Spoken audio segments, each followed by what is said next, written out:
皆さん、はじめまして、こんにちは。BS エイコリンです。今回のご紹介は、サウンドピーツさんのドルビーオーディオ搭載のイヤーカフ型ワイヤレスイヤホン、フリップ1です。ででーん。サウンドピーツさんは以前、ブリージーを試させていただきました。こちらの動画も見てくださった皆さん、ありがとうございます。使い心地がとても良くて、自宅でワイヤレスで聞くときは今も使っています。なので今回のお試しも楽しみです。ぜひ最後までご覧ください。まず開けていきます。VGP2025 サマー。これは国内最大級を誇るオーディオビジュアル機器の総合アワードで、ライフスタイル文化界の金賞とコスパ大賞を受賞しています。サウンドピーツさん、音が良くて、お値段も高すぎずコスパいいので期待大です。蓋の内側に小箱が入ってて、その中に取扱説明書など入ってます。サウンドピーツさんのキャラクター、ピーツくんのシール。ブリージーの時にも入ってた。かわいい。ケースのロゴの S はサウンドピーツさんの S だね。とってもコンパクト。サイズは横が約 6.9 センチ、奥行きが約 4.7 センチ、高さ約 3.5 センチくらいです。ズボンのポケットに入れるには厚みがあるので、バッグのポケットがいいと思う。ポロンと入ります。真っ黒じゃなくてシルバーなので、バッグの中で見つけやすい。絶縁シール剥がします。そういえば充電ケーブルが見当たらないな。ないのかなと思ったら、箱のこの下に USB Type-C ケーブルありました。両端の接続部分除いて、コードの長さは約24センチです。ケースにケーブルを挿すと、少し差し込みが浅い。奥までグッと入らない。でも充電できてます。抜くとき少ない力で抜けます。充電中はこんな感じでライトが点滅します。残量や充電中の状況はこのようにカラーや点滅点灯具合でわかります。バッテリーは片耳約8時間。ケースの充電併用で約40時間持ちます。急速充電が可能で約10分の充電で2時間使用可能です。では本体。かっこいいです。グレーとゴールド。真っ黒とゴールドじゃないからかっこいいけど少し柔らかさがあります。ここはサウンドピーツさんの S のデザインですね。配信でもよく話してますが私がゴールドカラー好きなのです。重さは約 5.3g。イヤホンって左右どっちだっけってなりませんか？私よくなります。向きで確認したり、小さく書いてある L と R を確認したり。でもクリップ1のいいところは左右どちらでもいいんです。びっくり。見た目も2つ同じです。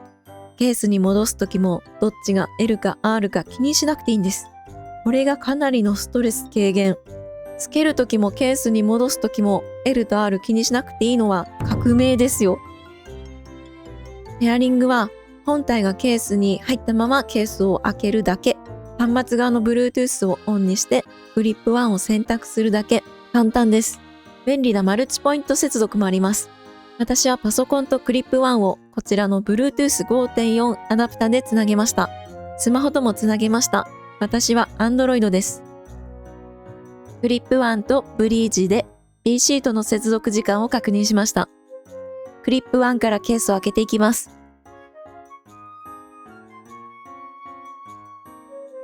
接続時間は同じくらいでした。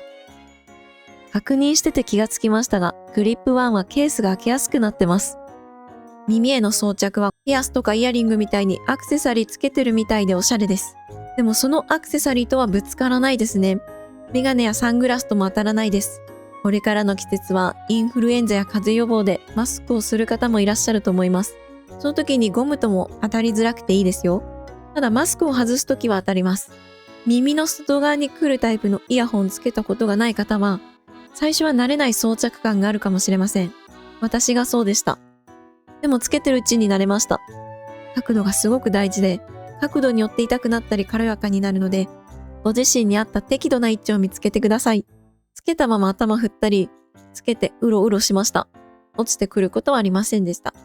私は以前からオープンイヤー型が好きで愛用しています。周りの音が聞こえるので、家族や友人の声も聞こえつつ、音楽を聴いたり、アマプラを聴いたりできます。動画編集の時は細かいタイミングで交換音を合わせたりするので、有線タイプを使ってます。夏場に蒸れないのもいいですよ。ブリージーよりはイヤホンの音が聞こえやすい。ブリージーより耳の穴近くに入ってるので、耳を塞いではないけど、なんか近い感じはあります。周りの音は聞こえるけど、音量によっては周りの音が少し聞こえる程度。私は周りの音が少しでも聞こえれば、イヤホンの音が聞きたい。なので好みのバランスです。音漏れに関しては耳にグイッと入れるタイプじゃないから、音量によってはどうしても漏れちゃいます。静かな場所や公共交通機関での使用は音漏れにご注意ください。操作はタッチセンサー式です。ちょっと私の手がかさついてるかな？ 3 回タップはよく反応しますが、1回や2回タップは反応しない時があります。長押しは元からありません。私はイヤホンで操作することがめったになくて、端末側で操作します。逆に操作するつもりないのに髪とか耳を触った時に反応しちゃう方が苦手で、タッチを無効にしちゃうタイプです。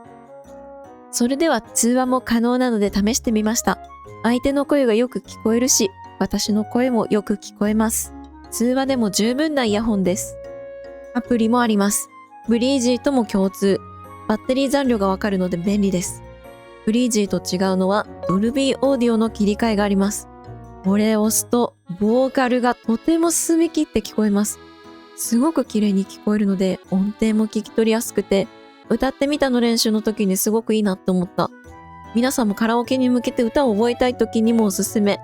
低音もなかなかいいです。ゲームモードにする時とか変更のアナウンス音が大きいので、切り替える時耳に入れてない方がおすすめです。こちらの LDAC 初見です。調べたらソニーさんが開発した音声圧縮コーデックだそうです。オンにすると接続をし直す必要があって、ドルビーオーディオはオフになって、マルチポイント接続は無効になります。でもこれ、奥行きと臨場感が生まれてびっくりしちゃった。ミセス聞いてたんですけど、まるでその場で聞いてるみたいな。ちなみに私はドルビーオーディオ派です。いかがでしたでしょうか？おすすめする人は、耳の上からかけるタイプだとメガネやサングラスに当たっちゃう。でも耳は塞がない方がいい方。さっとつけてジョギングしたり筋トレするのもおすすめ。アプリを入れてもいいからドルビーオーディオでクリアにいい音で聞きたい方、ボーカルの声重視で音楽をよく聞く方、そしてこのデザインがお好きな方、お値段1万円以内が良い方におすすめです。購入される際の一つの参考になったら幸いです。最後までご視聴ありがとうございました。次回の動画やライブ配信も見に来ていただけると嬉しいです。またね。